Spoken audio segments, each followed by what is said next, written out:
Hi, I'm Ferdi Serim, and today we're going to explore the topic of digital citizenship and how we can use the digital learning process to design projects that are going to help our students build, strengthen, and assess these critical skills. So let's take a look. The contribution that digital citizenship makes to the projects that we're designing can't be underestimated. Just as with critical thinking, we have to have authentic problems to be worthy of our time. Similarly, if we're going to set the stage for lifelong learning, the activities we have to do must qualify as authentic, challenging tasks. Let's look at the definition. The standard suggests that not only do students understand human, cultural, and societal issues related to technology, but also that their behavior is ethical and legal.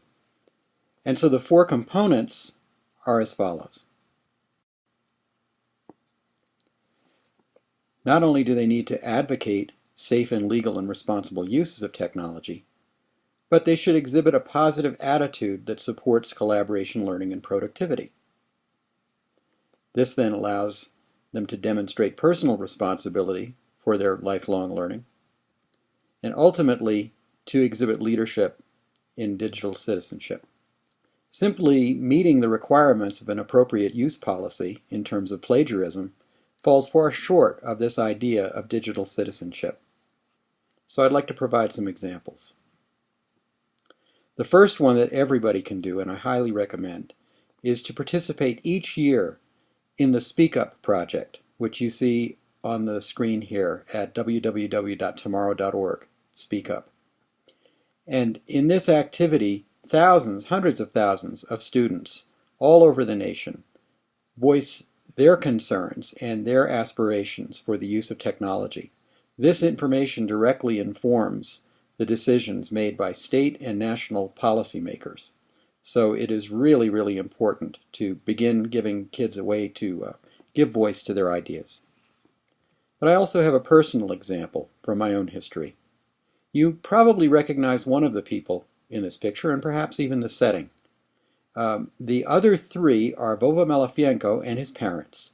And yes, they are in the White House with Hillary Clinton.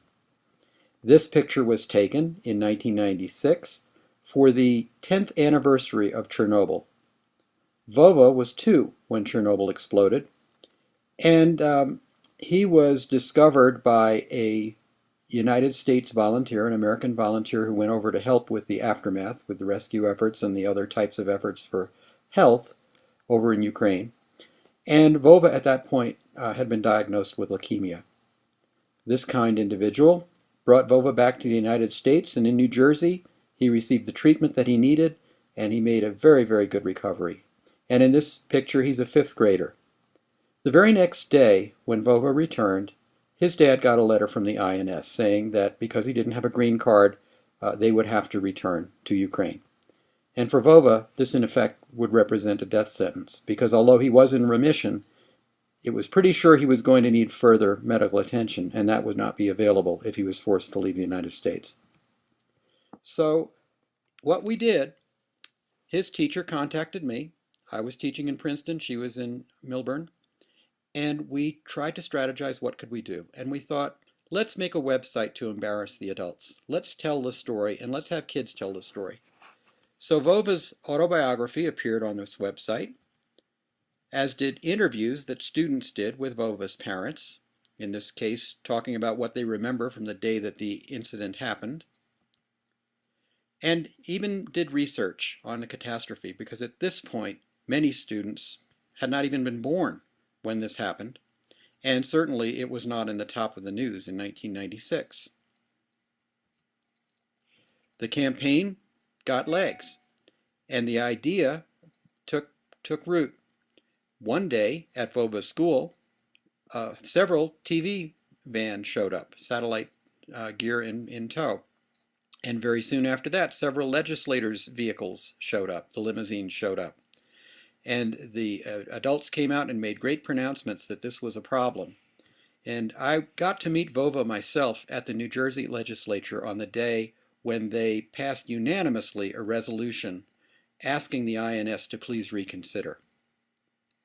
And the work of these students was successful. His family was granted a 1-year visa extension. It made the national news, in fact, international news. And as a matter of fact, First Lady Clinton received a Lifetime Achievement Award in part because of this. At that event, Senator Lautenberg, who became an advocate for Vova, recounted at length the entire case, which only came about because of the digital citizenship exhibited by Vova's classmates, by students at my school in Princeton, and even students as far away as Hawaii who all took up the cause. So when we assess digital citizenship, what are we looking for? We're looking for statements that might lead a student to say that as far as rights and responsibilities go, yes, they understand them and they live up to them, and that they also have accomplished their tasks. So the idea of taking ownership of a task and doing it well is key to that attitudinal part. Now it's your turn. Please upload examples of the student work that your students are doing that might give evidence of what highly accomplished digital citizenship looks like. For sources, you can look at completed projects or works in progress, and don't forget to take a look at the reflections about the projects or the process that students are leaving online as artifacts for reflection and validation. Thank you very much, and I look forward to seeing you and working with you online.